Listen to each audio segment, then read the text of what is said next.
শোন বন্ধু, তুই ভালো করে পড়ে পরীক্ষা দে। আমরা পরীক্ষার আগের রাতে পড়েই পাশ করব। গেম খেলতে দে, ডিস্টার্ব করিস না।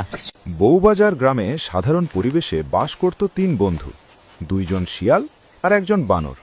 তারা ছিল এসএসসি পরীক্ষার্থী। দুই শিয়াল বন্ধুর জীবনধারা ছিল ভিন্ন। সারাদিন ফ্রি ফায়ার গেম খেলায় মত্ত থাকত। পড়াশোনার প্রতি তাদের কোনো আগ্রহই ছিল না। অন্যদিকে তাদের বন্ধু বানরটি ছিল সম্পূর্ণ আলাদা। সে নিয়মিত পড়াশোনা করত, সময় নষ্ট করত না, নিজের ভবিষ্যৎ নিয়ে ছিল সচেতন। বানর মাঝে মাঝে বন্ধুদের সাথে মাঠে আড্ডা দিত। একদিন আড্ডার ফাঁকে সে বলল, শোন, পরীক্ষা তো একেবারে সামনে, এখন অন্তত গেম বন্ধ করে পড়াশোনায় মন দে, না হলে পাশ করা কঠিন হবে।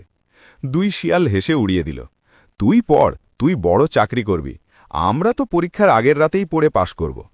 বানরটি আর কিছু বলল না, সেখান থেকে আস্তে আস্তে চলে গেল। দিন গড়িয়ে পরীক্ষা চলে এলো। পরীক্ষার দিন বানরটি আত্মবিশ্বাস নিয়ে হলে গেল। সে নিয়মিত পড়ার কারণে সব প্রশ্নই তার কমন পড়েছিল। অন্যদিকে দুই শিয়াল বন্ধুর পরীক্ষাতে প্রশ্ন কমন আসলো না। কোনো মতে তারা পরীক্ষা দিল। 1 মাস পর ফলাফল প্রকাশ হল। বানরটি চমৎকার ফলাফল নিয়ে প্রথম বিভাগে উত্তীর্ণ হল, আর দুই শিয়াল দুটি বিষয়ে ফেল করল। এরপর বানরটি একটি ভালো চাকরি পেল, সুন্দরভাবে সংসার শুরু করল। আর দুই শিয়াল পড়াশুনো ছেড়ে দিয়ে অন্যের জমিতে দিনমজুরের কাজ শুরু করল।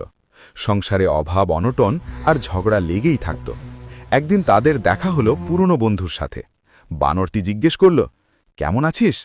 দুই শিয়াল দীর্ঘশ্বাস ফেলে বলল, ভালো নাই রে বন্ধু, যদি তখন তোর কথা শুনতাম, নিয়মিত পড়তাম, তাহলে আজ আমাদের জীবনও তোর মতো সুন্দর হতে পারত।